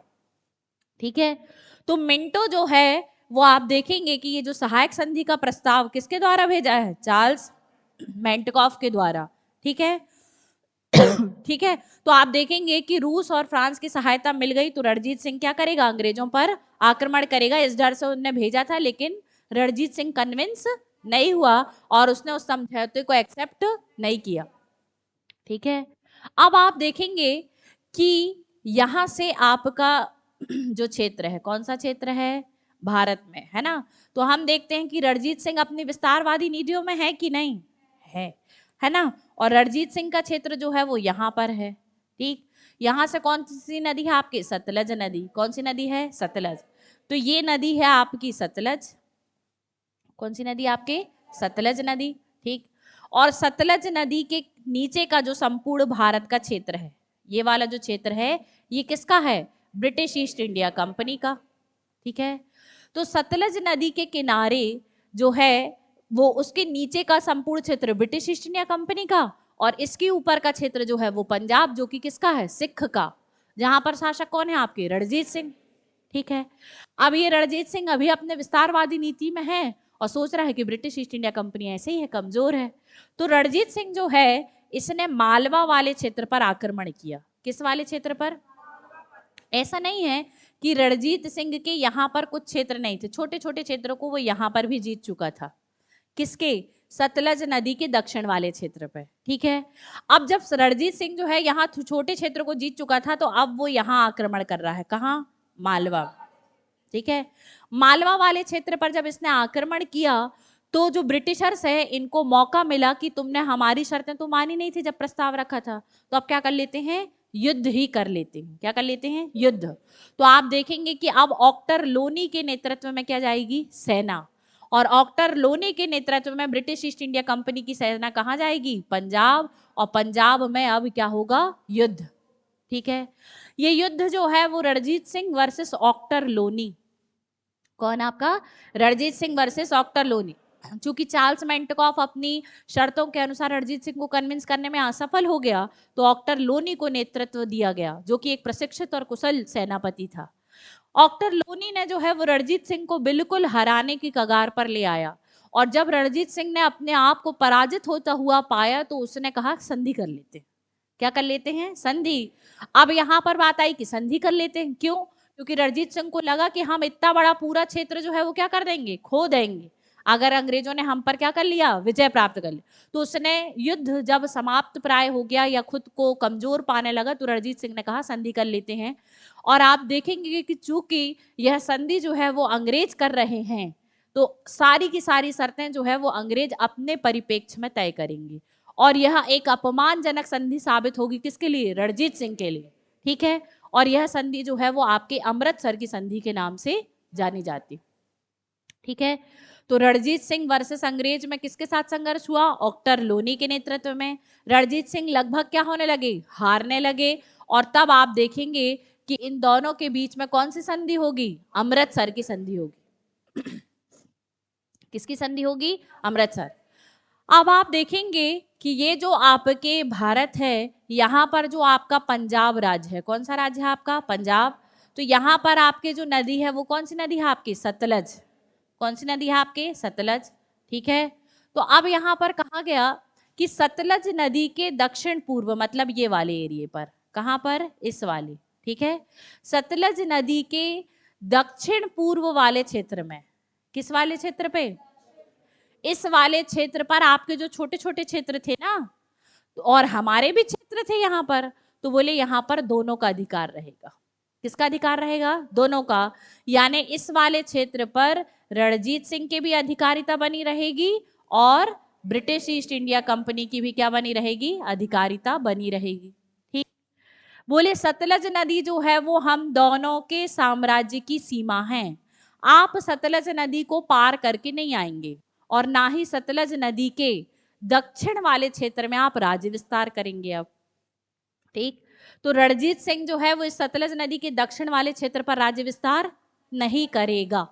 ठीक है, क्यों नहीं करेगा, कि इन्होंने कहा कि जो आपका सतलज वाला क्षेत्र है उसके नीचे अब आपको नहीं आना है। अच्छा, तो भाई सतलज का उत्तर का क्षेत्र किसका है, रणजीत सिंह का। ये सतलज का उत्तर का क्षेत्र कहलाएगा, किसका है, रणजीत सिंह का। तो रणजीत सिंह ने कहा कि सतलज के उत्तर के क्षेत्र पर आप नहीं आएंगे। ठीक है, ब्रिटिश ईस्ट इंडिया कंपनी ने कहा ओके, ठीक है। तो आप देखेंगे कि सतलज के उत्तर का जो सिख राज्य का क्षेत्र है वहां अंग्रेजों का हस्तक्षेप नहीं होगा। ठीक है, लेकिन सतलज के पूर्व के क्षेत्र में, किसका हाँ, ये सतलज नदी है, इसके पूर्व के क्षेत्र में ये जो ब्रिटिश साम्राज्य है, ठीक है, तो यहां पर जो है वो रणजीत सिंह का हस्तक्षेप नहीं होएगा। ठीक है, अब एक बात बताओ कि ये जो रणजीत सिंह है इसको यहाँ पर दक्षिण पूर्व में तो क्या मिला, दोनों को मिला संयुक्त रूप से। ठीक है, सतलज के पूर्व में रणजीत सिंह नहीं आ सकता, ठीक है, और सतलज के उत्तर में ब्रिटिश ईस्ट इंडिया कंपनी नहीं जा सकती। यहां तक क्लियर है। लेकिन अब आप बताओ कि ये तो सब बचा है रणजीत सिंह के लिए, यहां तो जा सकता है वो, और एक बात बताओ यहां भी जा सकता है वो, सिंध वाले क्षेत्र पे भी, और फिर यहां भी जा सकता है, यहां भी जा सकता है, यहां भी जा सकता है, जा सकता है कि नहीं। तो रणजीत सिंह के पास ये सारे क्षेत्र जो हैं वो बचे हैं। अब रणजीत सिंह जो है उसने मान लिया है कि सतलज जो है वो हम दोनों के राज्यों की क्या होगी, सीमा। तो ठीक है, मैं इस तरफ राज्य विस्तार नहीं करूंगा। तो रणजीत सिंह ने नई रणनीति अपनाई और उसने इन राज्यों को और यहाँ के राज्य और यहाँ के राज्यों को जीतना शुरू कर दिया। मतलब रणजीत सिंह जो है वो ब्रिटिशर्स से फिर भी नियंत्रित नहीं हुए और उन्होंने पुनः जो है वो ऊपर वाले क्षेत्र पर अपना राज्य विस्तार जारी रखा। किन्होंने, रणजीत सिंह ने। यहां तक क्लियर है सभी को मैपिंग से कि क्या हुआ किस संधि में, अमृतसर की संधि। ठीक है, तो सबसे पहले कि अमृतसर की संधि जो है इस पर अंग्रेज गवर्नर जनरल चार्ल्स मेंटकाफ और सिख शासक रणजीत सिंह के बीच में हुई। कब हुई, 25 अप्रैल 1809 को। ठीक है, क्या माना गया, सतलज नदी को दोनों के बीच की सीमा मान लिया गया और सतलज नदी जो है वो सिख राज्य की क्या मान ली गई, दक्षिणी सीमा। क्या मान ली गई, दक्षिणी सीमा। यहां से ऊपर का जो पूरा क्षेत्र होगा वो क्या होगा, सिख राज्य का क्षेत्र होगा। ठीक है, तो दक्षिणी सीमा मान ली गई। फिर इसके बाद लुधियाना में, मोस्ट इंपॉर्टेंट बात है लुधियाना, क्या है आपका, लुधियाना। लुधियाना में एक अंग्रेजी सेना रखी गई ताकि यदि रणजीत सिंह किसी भी प्रकार से ब्रिटिशर्स के ऊपर आक्रमण करने की योजना बनाए तो ब्रिटिशर्स को ये बात पता चल जाए। तो उन लोगों ने क्या रखी, लुधियाना में अपनी एक सेना रख दी, किसने, ब्रिटिशर्स ने। फिर दक्षिण पूर्व के क्षेत्र पर अधिकार किसका रहेगा, रणजीत सिंह और अंग्रेज दोनों का रहेगा, जो अभी मैप से बताया था।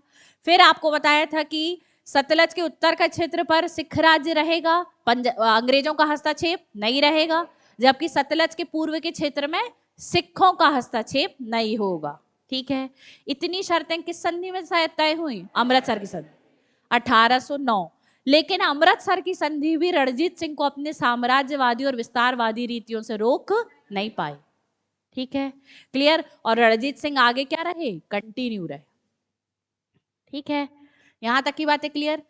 अब इसके बाद आप देखेंगे कि रणजीत सिंह जो है उसने 1813 ईस्वी में, क्या है आपके 1813, तो आप देखेंगे कि रणजीत सिंह यहाँ वाले क्षेत्र पर, किस वाले क्षेत्र पे, आपके कश्मीर। तो कश्मीर में एक शासक था जिसके यहाँ पर कश्मीर वाले शासक पर, यहाँ पंजाब है। ठीक है, तो ये कश्मीर वाले क्षेत्र पर शासक कौन था आपका, शाह शुजा। ये एक अफगानी शासक था। इसको 1813 में क्या कर लिया, अपने नियंत्रण में ले लिया।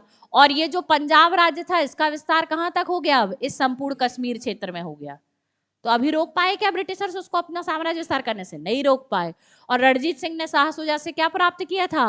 कोहिनूर हीरा भी प्राप्त किया था। क्या किया था? कोहिनूर हीरा। इसके बाद रणजीत सिंह ने आगे और क्या किया? साम्राज्य विस्तार किया। क्या किया? आगे और साम्राज्य विस्तार। और फिर यहां से पेशावर वाले क्षेत्र को जीत लिया। किस क्षेत्र को जीत लिया? ठीक है। फिर आप देखेंगे कि रणजीत सिंह अब सिंध वाले क्षेत्र पर जा रहा है। कहां जा रहा है? सिंध। और सिंध वाले क्षेत्र पर एक जगह है जिसका नाम है शिकारपुर। क्या नाम है आपका? शिकारपुर। तो इस शिकारपुर वाले क्षेत्र पर गया।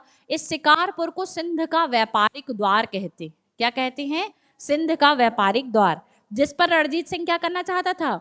अधिकार करना चाहता था। सिंध को जीतना चाह रहा था कौन? रणजीत सिंह। तो सिंध जो है इसने शिकायत कर दी ब्रिटिश ईस्ट इंडिया कंपनी से। किससे कर दी? ठीक है। और दूसरी बात कि British East India Company Sindh को अपना बफर स्टेट बनाना चाहती थी। क्या बनाना चाहती थी? Buffer state. तो यदि यहां रणजीत सिंह का अधिकार हो जाता तो क्या वो उसे बफर स्टेट बना पाती? नहीं। तो सिंध को ब्रिटिश ईस्ट इंडिया कंपनी ने संरक्षण दिया। किसके खिलाफ? रणजीत सिंह के खिलाफ। ठीक है। अब आप यहां पर देखेंगे कि ये जो आपका रणजीत सिंह है, कौन है आपका? रणजीत सिंह। तो यहां पर जो संघर्ष होगा वो आपके फिर से British East India company versus Ranjit Singh. और रणजीत सिंह को जो है वो सिंध में अपना साम्राज्य विस्तार करने से रोकने के लिए ब्रिटिश ईस्ट इंडिया कंपनी ने एक संधि की जिसका नाम था रोपड़ की संधि। क्या नाम था?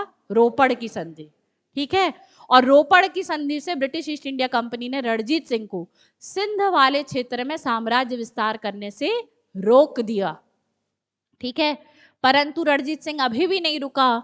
उसने कई क्षेत्र जीते। देखें आप, लाहौर तो वो पहले ही जीत चुका था, अमृतसर उसके क्षेत्र में आता ही था, कश्मीर जो है उसने जीत लिया कब? 1819 में। और उसके बाद देखिए आप, पेशावर जीत लिया उसने। क्या जीत लिया है? पेशावर। कब? 1834 में। और क्या जीत लिया है? लद्दाख। कब? 1836 में। ठीक है। सिर्फ आप देखेंगे कि बलोच प्रदेश जहां पर क्या आता था आपका? सिंध का व्यापारिक द्वार आता था और जगह का नाम क्या था? शिकारपुर। इस वाले क्षेत्र को वो अब कब्जा करना चाह रहा था, जहां पर ब्रिटिश ईस्ट इंडिया कंपनी ने उसे साम्राज्य विस्तार करने नहीं दिया। और उसे किस संधि के नाम, किस संधि के माध्यम से रोक लिया? रोपड़ की संधि के माध्यम से रोक लिया। ठीक है। और रोपड़ की संधि जो है, इस संधि के माध्यम से उसको यहाँ, ये बलूचिस्तान वाला क्षेत्र है और ये सिंध वाले क्षेत्र है, यहां पर उसको साम्राज्य विस्तार करने नहीं दिया गया। ठीक है। किसको? रणजीत सिंह। तो क्या रणजीत सिंह मान जाता? नहीं। लेकिन फिर भी आप देखेंगे कि इस संधि के बारे में जानेंगे अभी। किसके बारे में? रोपड़ की संधि। तो रोपड़ की संधि जो है वो 1831 में हुई। कब हुई? 1831 में। किसके किसके बीच में? लॉर्ड विलियम बेंटिंग और रणजीत सिंह के बीच में। क्या किया गया था? रणजीत सिंह के जो सिंध विजय का अभियान था, इस पर क्या लगाई गई थी? रोक। और कहा गया था कि आप सिंध पर आक्रमण नहीं करेंगे। ठीक है। फाइनली रणजीत सिंह थोड़े समय के लिए सोचा संधि करके रुक जाते हैं, फिर करेंगे आक्रमण। ठीक है। कब कर रहा है ये संधि? लेकिन इसके बाद अन्य क्षेत्र जीत रहा है ना, 1834 और 1836। देखा था कि नहीं? हाँ। तो 1834 और 1836 में उसने सिंध की बजाय 2 क्षेत्र जीत लिए। क्या? पेशावर और लद्दाख। तो क्या रणजीत सिंह रुका है? नहीं। उसने पेशावर और लद्दाख जीत लिए। रोपड़ की संधि के माध्यम से सिंध में प्रवेश नहीं किया अभी, तो सोचा बाद में जीत लेंगे।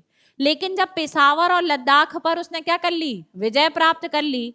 तो फिर आप देखेंगे कि रणजीत सिंह के बाद के पास फिर से एक त्रिपक्षीय संधि करने का दबाव बनाया गया।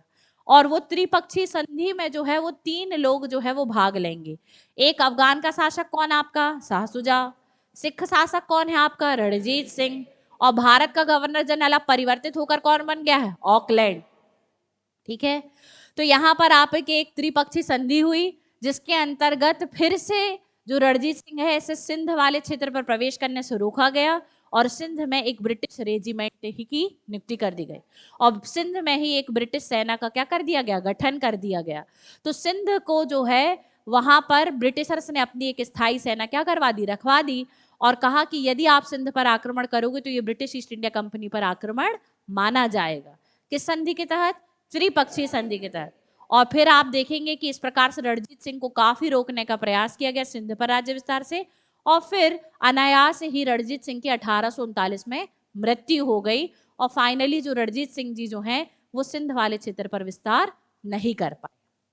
ठीक है, लेकिन आप देखेंगे कि पंजाब को साम्राज्य विस्तार करने से ना तो ब्रिटिश ईस्ट इंडिया कंपनी रोक पाई और ना ही रणजीत सिंह को भी रोक पाई।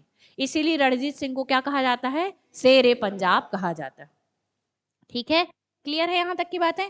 तो 1839 में क्या हो गई? इनकी मृत्यु। 1839 में इनकी मृत्यु हो गई। अच्छा, जब इनकी मृत्यु हुई तो उस समय में इनका प्रशासन काफी सुगठित शासन जो है इन्होंने छोड़कर गया। कौन ने? रणजीत सिंह ने। तो रणजीत सिंह का प्रशासन जो है वो काफी मजबूत था, जिसके माध्यम से इन्होंने अपना साम्राज्य विस्तार किया था। ठीक है, सेना के बारे में आप लोग परिचित हो चुके हैं, सेना पहले पढ़ा दी थी।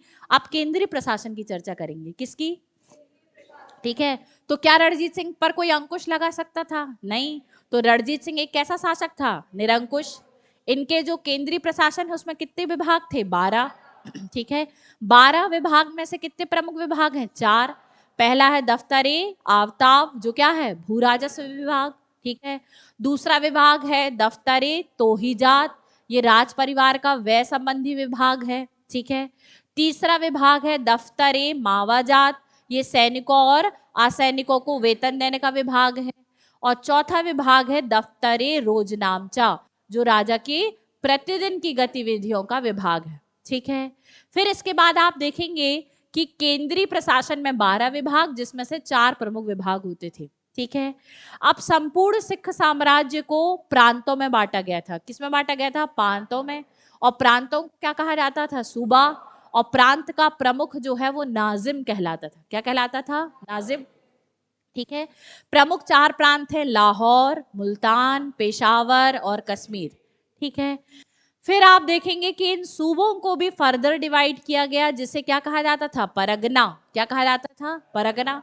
परगना के प्रशासन को संभालने वाला व्यक्ति कारदार कहलाता था। परगना को आगे बांटा गया तालुका में। किसमें बांटा गया? तालुका। तालुका का प्रमुख तालुकेदार कहलाता था।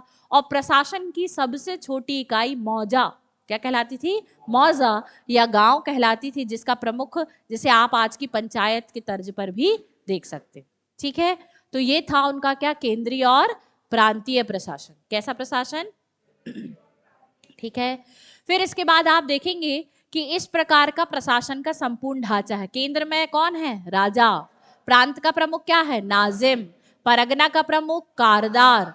तालुका का तालुकेदार। और मौजा का प्रमुख, हाँ ठीक है, मौजा को किस नाम से जाना जाता था? पंचायत के नाम से। ठीक है, फिर इसके बाद राजस्व की बात कर लें। किसकी बात? राजस्व। तो हम देखते हैं कि आय का प्रमुख स्रोत क्या है? भू राजस्व। इनको भू राजस्व से वार्षिक आय कितनी प्राप्त होती थी? 3 करोड़ रुपए। लगभग कितनी प्राप्त होती थी? 3 करोड़ रुपए। क्यों? क्योंकि ये भू राजस्व कितना वसूलते थे किसानों से? 33 से 40%। कितना? 33 से 40%। तो 33% से 40% तक भू राजस्व वसूलते थे। और भू राजस्व वसूलने की जो प्रथा थी उसे बटाई कहते थे। क्या कहते थे? बटाई। ठीक है, तो बटाई जो है इसमें लंक बटाई, खेत बटाई तथा राशि बटाई आती थी। ठीक है, क्लियर। और भू राजस्व वसूलने की जो इकाई थी, इस व्यवस्था को कानकुत व्यवस्था के नाम से जाना जाता था। क्या माना जाता था? कानकुत व्यवस्था के नाम से जाना जाता था। और भू राजस्व नगद रूप में लिया जाता था। कैसे लिया जाता था? नगद, कैश पे लेते थे। ठीक है, यहां तक की बात क्लियर। तो इसी भू राजस्व व्यवस्था को जो बटाई के नाम से जानी जाती थी, उसे 1824 से किस नाम से जाना लगा था? कानकुत व्यवस्था के नाम से जाना लगा था। और यह भू राजस्व कैसा लिया जाता था? कैश यानी नगद पे लिया जाता था। तो ये था आपका क्या? रणजीत सिंह का प्रशासन। ठीक है, अब रणजीत सिंह की मृत्यु कब हो गई? 1839 में।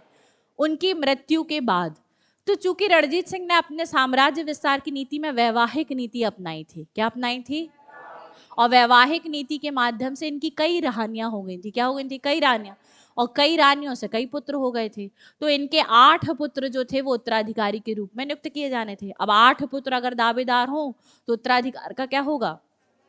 ठीक है, तो हम देखते हैं कि रणजीत सिंह की मृत्यु के बाद मात्र 4.5 साल में, कितने साल में, मात्र 4.5 साल में इतने बार सत्ता का परिवर्तन हुआ। कितने साल में? 4.5। सबसे पहले उनके बाद जो शासक बना वो कौन बना? खड़क सिंह। और खड़क सिंह के समय में वजीर के पद पर कौन था? ध्यान सिंह था। ठीक है, ये लेकिन ये जो खड़क सिंह था ये पूरे टाइम मद्यपान करता था, नशा में बिजी रहता था, इसका ध्यान जो है वो प्रशासन की तरफ नहीं था, अफीम और गांजे का बहुत अधिक सेवन करता था। कौन? आपका खड़क सिंह। ठीक है, तो प्रशासन चलाने में ये दक्ष नहीं था। इसकी मृत्यु कब हो जाती है? 1840 में। तो इसका जो पुत्र था वो अगला शासक बनना था। कौन? आपका नवनिहाल सिंह। ठीक, तो जब नवनिहाल सिंह जो है वो खड़ग सिंह का अंतिम संस्कार करने गया और वहां से जब लौटा तो कोई बड़ी भारी भरकम चीज जो है वो निहाल सिंह के ऊपर शायद पिलर जैसा कुछ गिर गया। तो जिस दिन वो अंतिम संस्कार करके अपने पिताजी को मुखाग्नि देके लौटा उसी दिन उसकी भी मृत्यु हो गई। तो पिता और बेटा दोनों की मृत्यु एक ही दिन हो गई। कौन? आपके खड़ग सिंह और नवनिहाल सिंह। ठीक है, अब इसके बाद अब यहाँ पर बात आया कि खड़ग सिंह जो है, कौन है आपका? ये खड़ग सिंह।